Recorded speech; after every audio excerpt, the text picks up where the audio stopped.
Hi guys, welcome back to my channel and welcome back to another Empties video. Today I'm going to be picking through my beauty trash, showing you all my dirty, grimy, empty products and letting you know which ones I want to continue to use. As always, everything that I'm wearing on my face will be listed down below, and I'll have a couple of IG Reel tutorials for this look as well, so that will all be listed down below, but let's go ahead and get started. My only hair product this month is from Briogeo, covered in hair. This is the Don't Despair Repair Deep Conditioning Mask.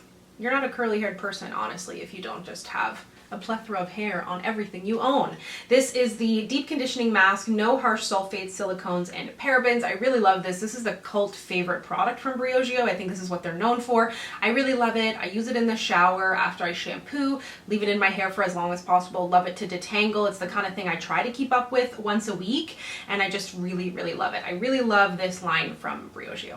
I've got two great SPFs that I want to mention that I finished up. The first one is from Supergoop. This is their Super Screen Daily Moisturizer SPF 40. I've spoken about this before. It definitely isn't the kind of moisturizer that I would recommend to those of you who have super oily skin, because it is very hydrating, it's dewy and plumping, but for all of those reasons, it is actually very beautiful. Just not necessarily suitable for those of you that already produce your own oils, just because of the way it sits on the skin, but it doesn't give a white cast. It feels really good. It feels like a moisturizer. It doesn't feel too much like SPF. Really love it. I think it is only available in the US. I picked it up when I was there, whenever that was last. But if you do have an oilier skin type from CeraVe, really love this one. It's the Ultra Light Moisturizing Lotion, SPF 30 for normal to oily. I will say this isn't, I'm not going to give this like top marks in regards to white cast, but it doesn't leave a white cast. It just doesn't, it's not as sheer or as clear as the sunscreens that are actually sheer and clear. You know, like it's never going to stand up as well as something like that, but it is really nice. It does have a more matte, kind of satiny, velvety finish, and it's not going to leave you looking or feeling shiny, and it's got an SPF of 30 in there.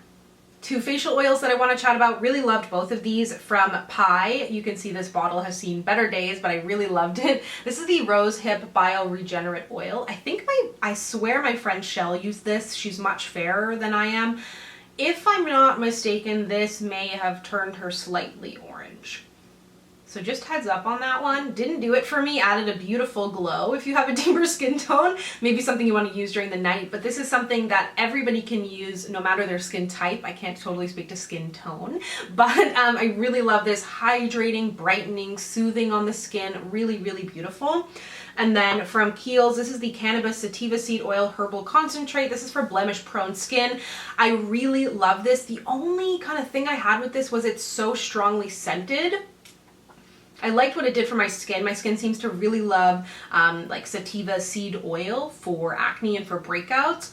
But I think because it has that stronger scent, I did find it at times when I would put it on at night, you just really want to make sure you don't get close to your eyes because it can be a little bit overwhelming in that sense. But I actually do love the scent. It's got that earthy kind of Kiehl's-ness to it, but it is a little bit intense. But I really did like it for my acne-prone skin. It wasn't super heavy, and it was an oil that I would definitely recommend to those of you who have acne-prone skin or a little bit more breakout-prone or just oily. A really great toner, if you happen to have that type of skin as well, is from Clarins. This is their toning lotion with iris. I love it because it's alcohol-free. Firstly, it's made for combination or to oily skin. But because there's no alcohol in here, because there's no active acids in here, this is the perfect complement if you tend to be using salicylic acid in your routine, lactic acid, glycolic acid, whatever it is that you're using, and you're using some actives, but you want to use something that's also going to help with your acne or your oil production or blemishes or breakouts. This is it. It's so nice. It's soothing on the skin. It feels really, really good. I believe, yeah, aloe is the third ingredient in here. You've got glycerin, there's got that flower extract, really, really nice, and just a great item to pair with a bunch of other actives in your routine. And I really love Clarins skincare, and people don't talk about it enough. Lots of great skincare in here. I finished this up from Fresh. This is their Rose Deep Hydration Face Cream with Time Release Hydro Patches. Moisturizes and nourishes. Really beautiful. Such a great, they say it's deeply hydrating, which I agree, and I love the light rose scent. It's not powdery. but if you really hate rose scents, you probably won't love it. But what I really like about this is that it felt deeply hydrating, but the actual texture almost feels like a gel cream. Like it feels like a weighted, like filled with hydration gel cream. It's not as light as like say a Neutrogena Hydro Boost, but it doesn't sit heavy on the skin. So really nice, even if you have an oilier skin type, to perhaps use at night. I finished up, I feel like I owned this for a lifetime. It's the Dermalogica Hydrating Booster, and it's a fluid concentrate that helps relieve dryness and fine lines. So you can mix it into a moisturizer or apply directly. I actually never used it direct, but I always added it into a serum or a moisturizer just here and there.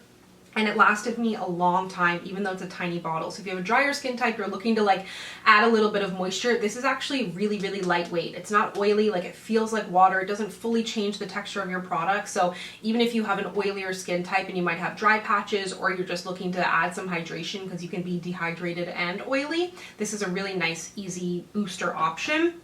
And then I finished up this Estee Lauder Vitamin C. I love this. Perfectionist Pro Rapid Brightening Treatment. It's got ferment in there, which is like, you know, I talk about like the fresh kombucha product or any of these products that have like the fermented in there. Really, really nice on the skin. And this is also vitamin C, so it's going to help with discoloration and the brightness of the skin. And I thought that this was really great. Estee Lauder makes beautiful serums. The Advanced Night Repair has been around for, you know, as long as the brand almost. It's such a great product. I have two top coats for my nails. This one is, it's just time for it to go, but I love this. I'm not a big like nail person, and I'm not big into like indie brands. I just don't, I don't know, I don't seek it out in the same way that some other people do. But this was one that I came across on Instagram years ago. I've been buying this since I lived in Newfoundland, and it's the Glisten and Glow HK Girl Fast Drying Super Shiny Clear Top Coat. This is so thick, so shiny. I used to get so many compliments on my nails whenever I'd wear this because it gives this plumpness, almost like you've had gel or shellac done. It helps with the longevity, the glossiness, everything. One of the best top coats I've ever used, and it wasn't expensive. I was buying this when I lived in Newfoundland, so it had to be under $20 probably for me to want to spend money on that with shipping. I'll try and find it again and link it below. Honestly, it's been years. I was picking through my makeup collection, but I wanted to mention that.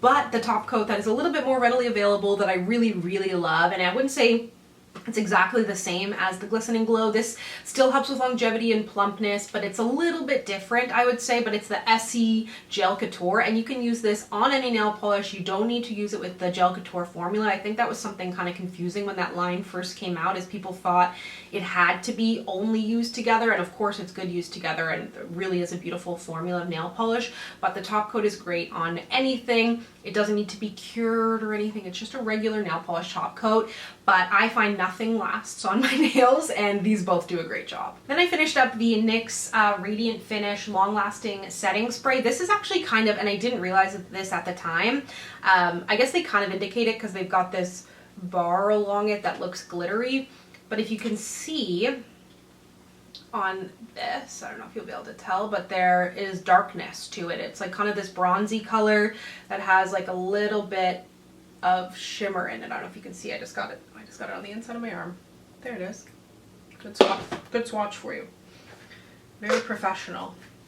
But anyways, I didn't know that, and I don't like that for a setting spray. That to me feels risky. You don't know what you're getting. So I mostly use this like on my body. I might have mixed it into things. I didn't get like its full use as a setting spray just because I don't like that. When it comes to radiance, I want it to be like dewy and plump, not like spraying shimmer on my face. Feels too risky.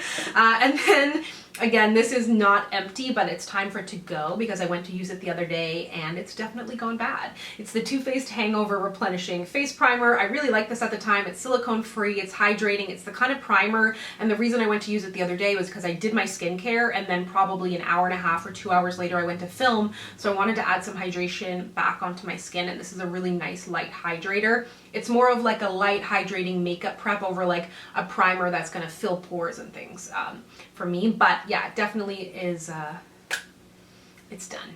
So that's everything that I finished up recently. As always, let me know down below what you have finished up, and if you'd like to connect with me, you can find me on Instagram, Twitter, and Facebook at SamanthaJaneYT, and I'll see you guys next time.